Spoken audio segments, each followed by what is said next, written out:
Silence choked the room as a dozen dangerous men stared past the loaded beretta on the crisp white tablecloth. Yet it wasn't the threat of gunfire that brought the lethal head of the Moretti family to a standstill. It was the soaring, breathtaking voice of the heavy-set waitress carrying a tray of his ziti.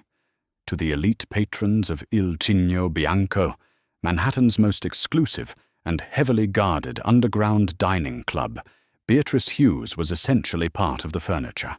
At 260 pounds, Beatrice was undeniably fat. She didn't possess the hourglass curves celebrated in magazines.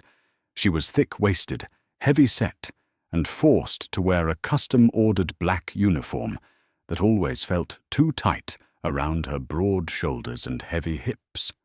In a restaurant where the rest of the waitstaff looked like they had just walked off a Milan runway, Beatrice was the glaring, lumbering anomaly.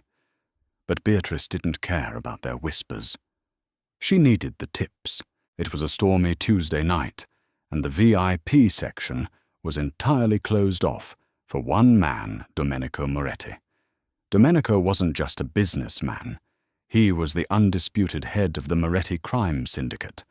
At 34, he was a terrifying figure of cold authority, known for his bespoke brioni, suits' razor-sharp jawline, and a reputation for ending lives with a mere nod. He was sitting at the head of the long mahogany table, flanked by his formidable underboss Lorenzo and several heavily armed associates who tried their best to blend in with the high society decor.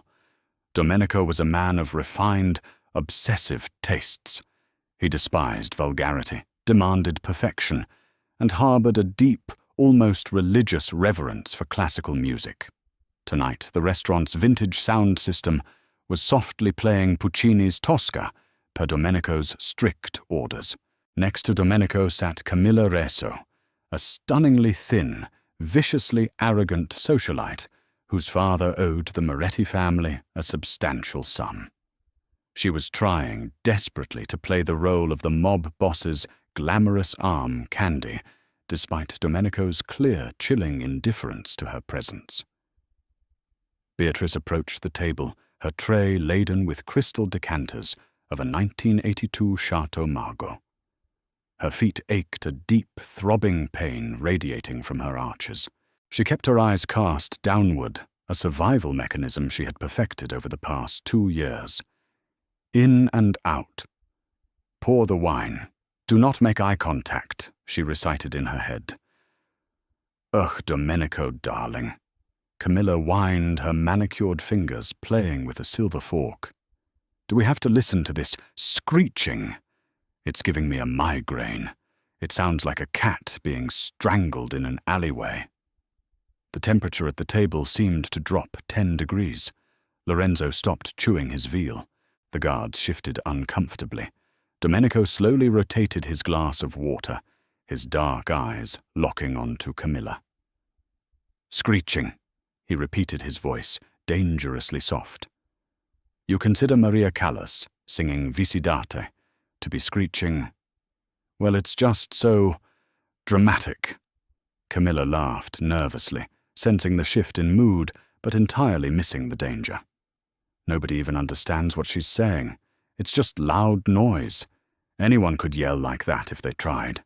It was at this exact tense moment that Beatrice stepped up to Camilla's right to pour the red wine.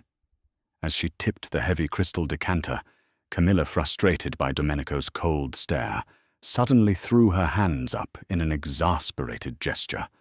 Her elbow cracked hard against Beatrice's thick waist. The heavy decanter slipped. A splash of dark red wine slashed across the stark white tablecloth, a few drops catching the edge of Camilla's silk Prada dress. Watch it, you clumsy cow, Camilla shrieked, jumping up so fast her chair tipped over. She glared at Beatrice, her face contorted with disgust. Look at her. She's too fat to even navigate the space between the chairs. Domenico, they shouldn't let people of her size work in a place like this. It's unappetizing. Beatrice froze. The familiar sting of humiliation burned the back of her throat, but she swallowed it down, bowing her head. I am so sorry, Miss Resso. Sir, I will have this cleaned up immediately. She expected to be fired. She expected Lorenzo to drag her out by her hair. What she didn't expect was for Domenico Moretti to raise his hand, commanding total silence. Domenico didn't look at the spilled wine. He didn't look at Camilla's stained dress. He looked at Beatrice. He took in her trembling hands, her flushed, wide face, and the exhausted slump of her heavy shoulders. Then his gaze slowly dragged back to Camilla. You disrespect the music. You disrespect my table, Domenico said, his voice a low, lethal hum. And you claim that anyone could yell like Callus, that anyone could do it. I just meant, Camilla stuttered, suddenly realizing she was in very deep water. Domenico reached inside his jacket.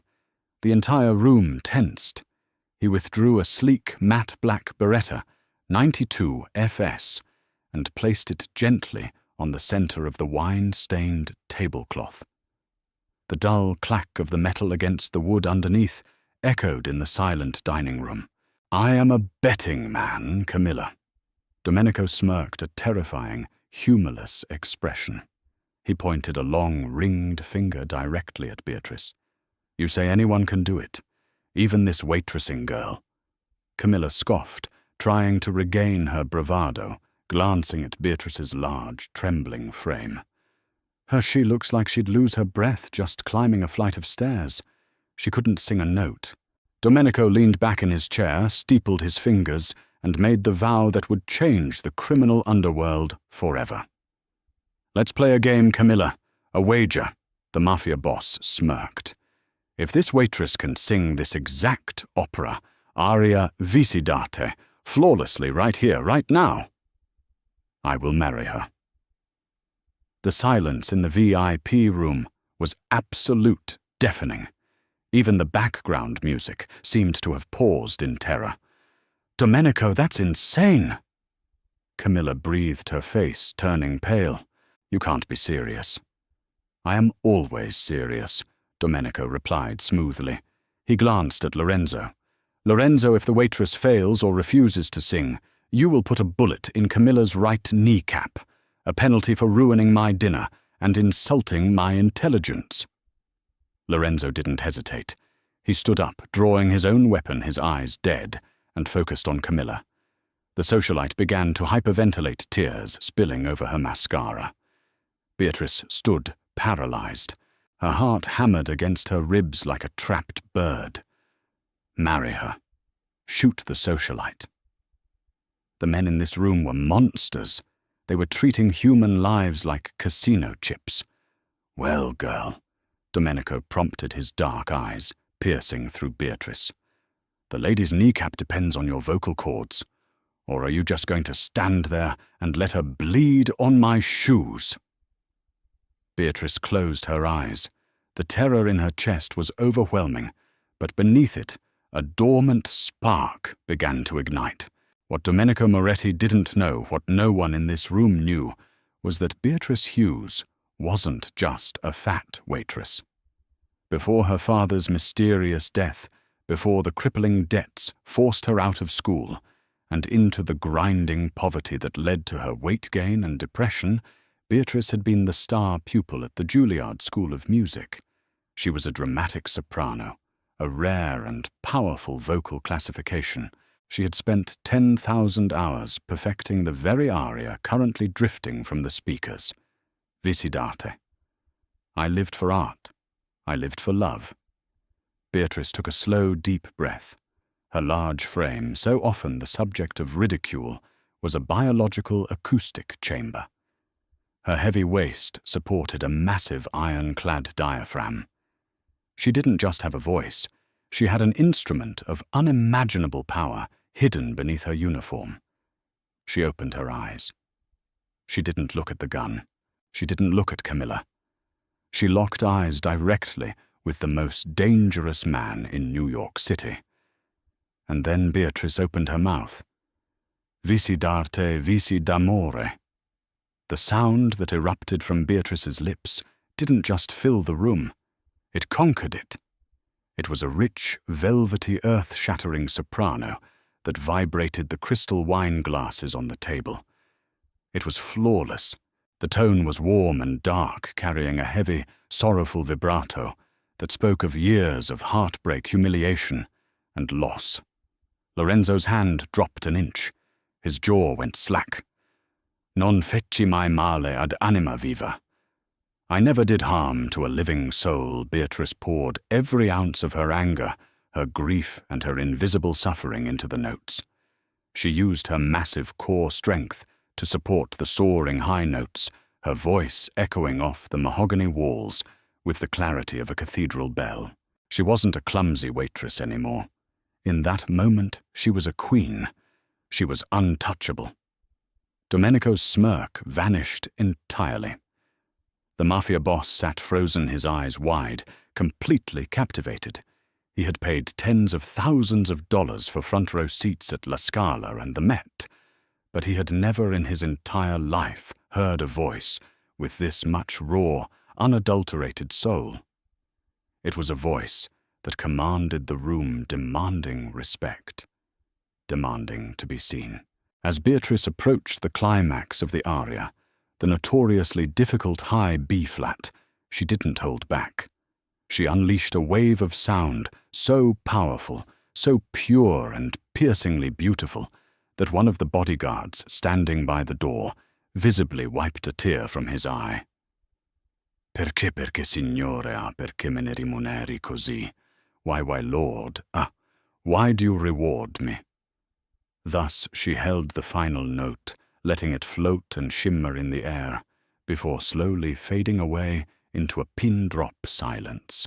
Beatrice stood there, her chest heaving, sweat beading on her forehead, her hands clamped tightly together in front of her apron. Nobody moved. Nobody breathed. Camilla was sobbing quietly in her chair, a puddle of absolute shock. Slowly, deliberately, Domenico Moretti stood up. He pushed his chair back, the sound scraping loudly against the marble floor. He walked around the table, ignoring the spilled wine, ignoring the gun, and stopped mere inches from Beatrice. He was a tall man, but he looked at her, not with the disdain she was used to, but with total consuming awe. He reached out and gently took her trembling, calloused hand in his. "What is your name?" Domenico asked, his voice rough, completely stripped of its former coldness. "Beatrice," she whispered, her voice shaking.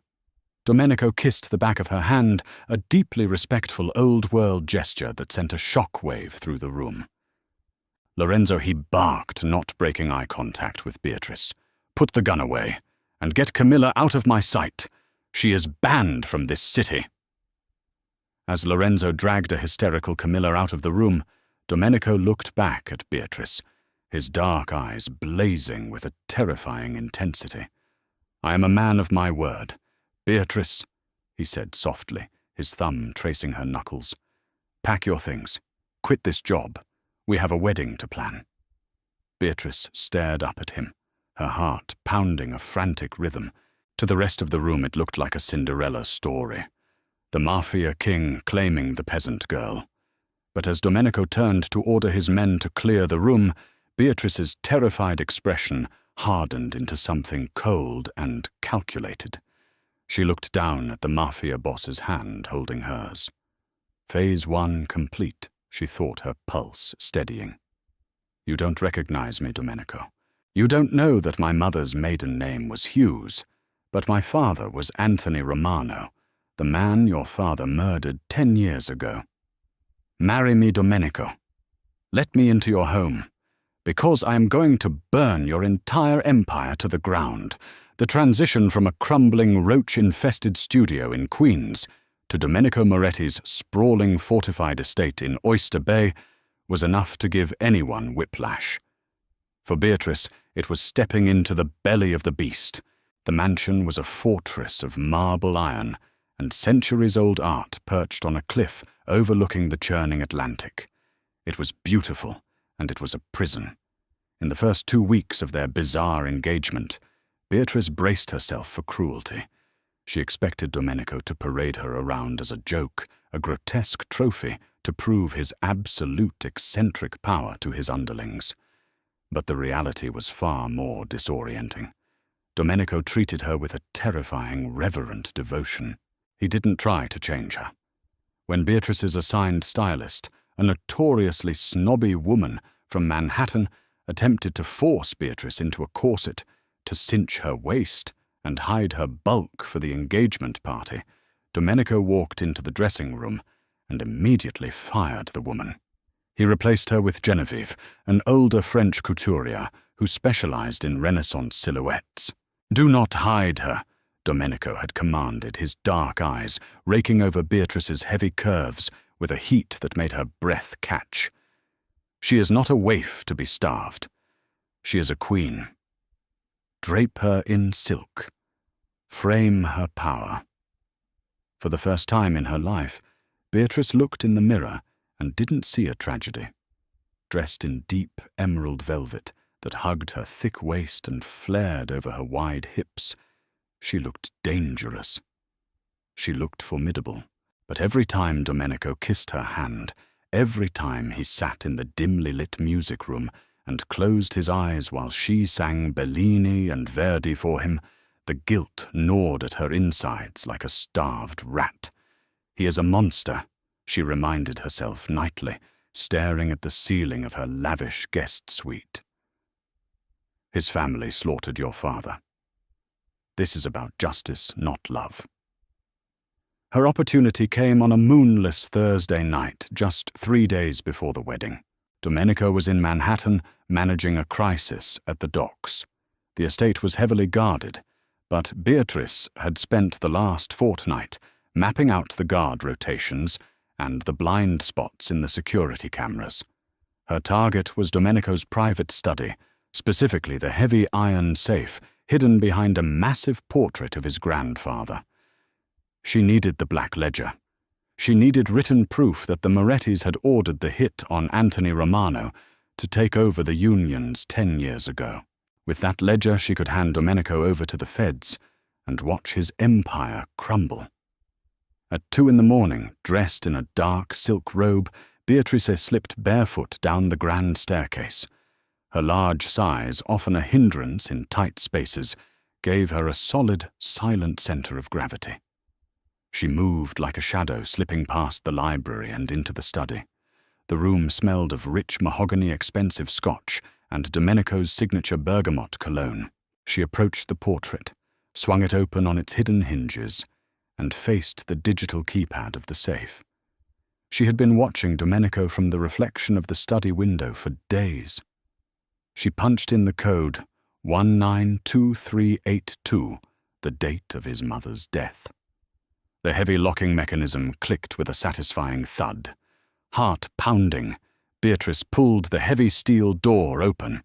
Inside were stacks of bearer bonds, a velvet box containing what looked like diamonds, and at the very bottom, a stack of leather-bound dossiers. She pulled the bottom one out. It wasn't a ledger. It was a file thick with photographs and police reports. She opened it under the faint beam of her penlight. The name printed at the top of the first document made the blood freeze in her veins. Target Anthony Romano. Status deceased. Her hands shook violently as she flipped through the pages. Here it was. The proof. But as she looked at the surveillance photos stapled to the back of the file, her brow furrowed in deep confusion.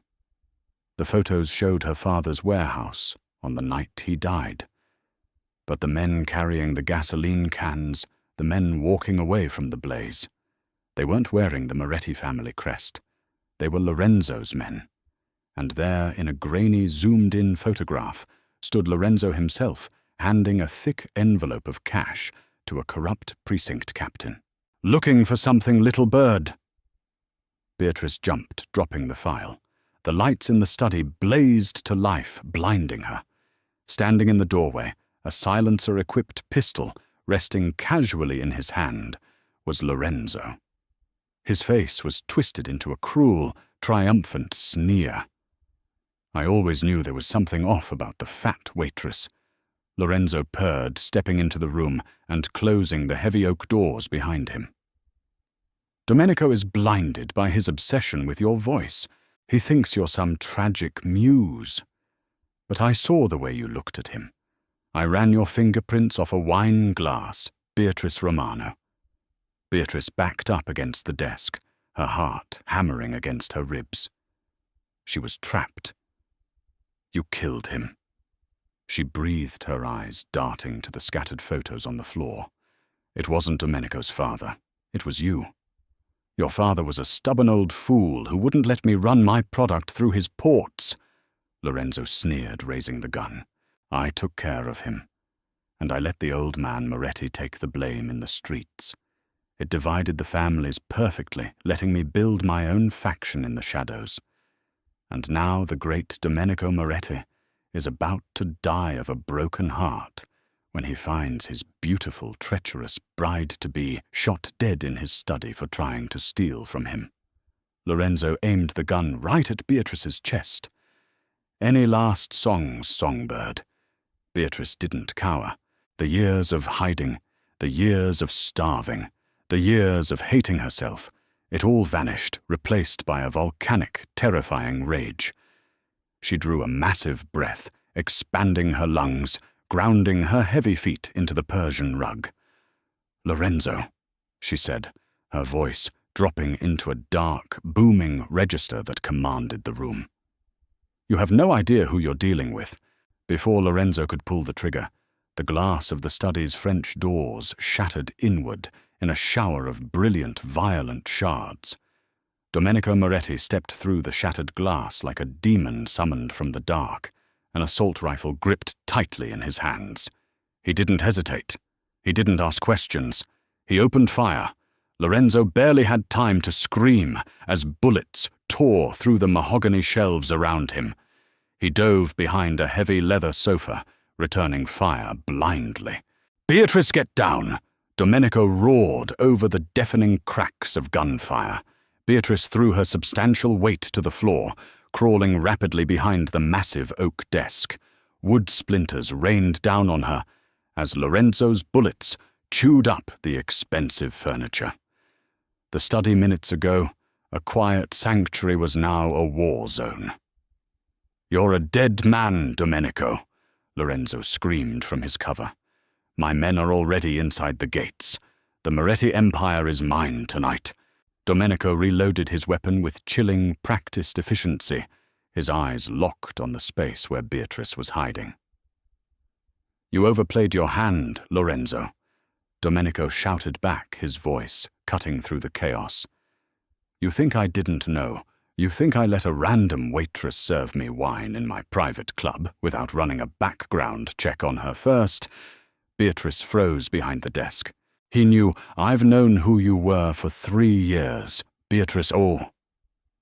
Domenico called out, his voice suddenly shifting to a tone of desperate, fierce protection. "I knew Lorenzo was staging a coup. I knew he was the one who murdered Anthony, but he had half my captains in his pocket. I couldn't move against him until he exposed himself. I had to bring you into my house to protect you, but I had to make him think it was my weakness." Tears pricked Beatrice's eyes. The restaurant, the spilled wine, the wager. It wasn't a psychotic whim. It was a calculated rescue mission. Domenico had used his own reputation as an obsessive music lover to pull her out of the slums and put her under his absolute protection. Suddenly, the study doors burst open. 3 of Lorenzo's heavily armed rogue guards flooded into the room. Domenico spun, taking down the first 2 with lethal precision, but the 3rd guard aimed a shotgun directly at Domenico's blind spot. Beatrice didn't think. She didn't calculate. The blood of a mafia boss's daughter roared in her ears. She lunged from behind the desk. At 260 pounds, Beatrice was a force of nature. She tackled the 3rd guard just as he pulled the trigger.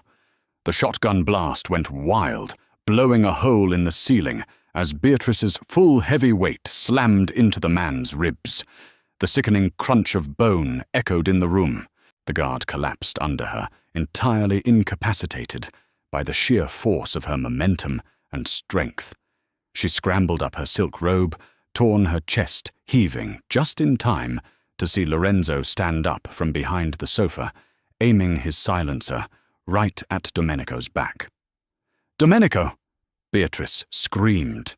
She grabbed the closest thing to her, a heavy, solid, bronze statue of a rearing horse, off the desk and hurled it with the explosive power of a woman who had spent her life carrying the weight of the world. The bronze statue struck Lorenzo squarely in the side of the head with a sickening crack. He staggered sideways, his gun firing harmlessly into the floor, before collapsing onto the Persian rug, out cold, a dark pool of blood instantly blooming beneath him. Silence descended on the ruined study. The only sound was the howling wind blowing through the shattered French doors and the ragged breathing of the two survivors. Beatrice stood trembling amidst the wreckage. Her hands were covered in dust and blood. Domenico lowered his rifle. He stepped over the bodies, his eyes wide, completely overwhelmed by the sight of her. He didn't see a fat waitress. He didn't see a victim. He saw a Valkyrie. He saw a queen who had just saved his life. He dropped his weapon and closed the distance between them, wrapping his arms around her large, trembling frame. He buried his face in her neck, holding her so tightly she could feel the furious pounding of his heart against her chest. "You're safe," Domenico whispered, fiercely, his voice cracking. "It's over. Lorenzo's faction is dead." Beatrice pulled back slightly, looking up into his dark, desperate eyes. "You knew," she choked out. "You knew who I was. You knew I hated you. You brought me here anyway. I brought you here because I was supposed to protect your family."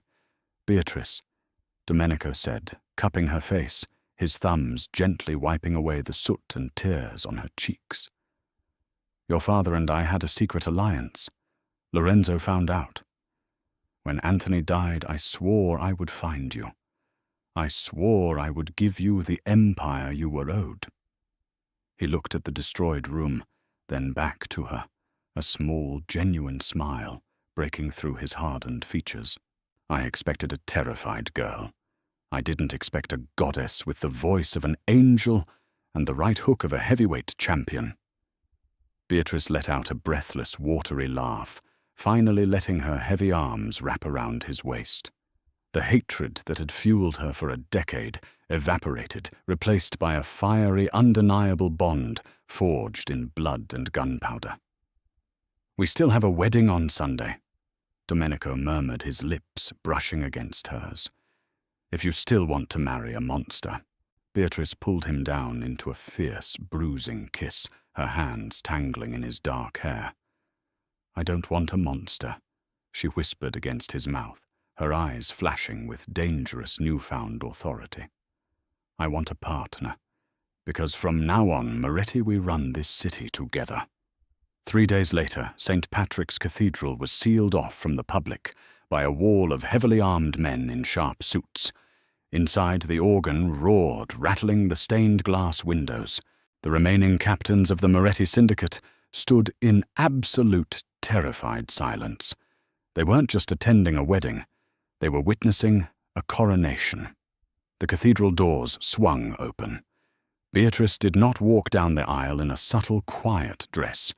She wore a massive, breathtaking gown of crimson and gold, a regal silhouette that celebrated her grand, imposing figure.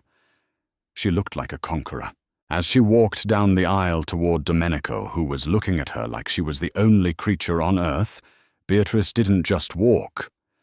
She sang. Her glorious, powerful soprano voice filled the vaulted ceilings of the cathedral, singing an aria not of heartbreak, but of triumphant, unstoppable victory. And every man in the room bowed their heads, knowing exactly who the new boss truly was. Did this jaw-dropping Mafia twist leave you breathless? If you loved Beatrice's powerful voice, her brilliant revenge plot, and Domenico's dark devotion, hit that like button. Right now, don't forget to share this story with your friends who love spicy, action-packed romance. What would you have done in Beatrice's shoes?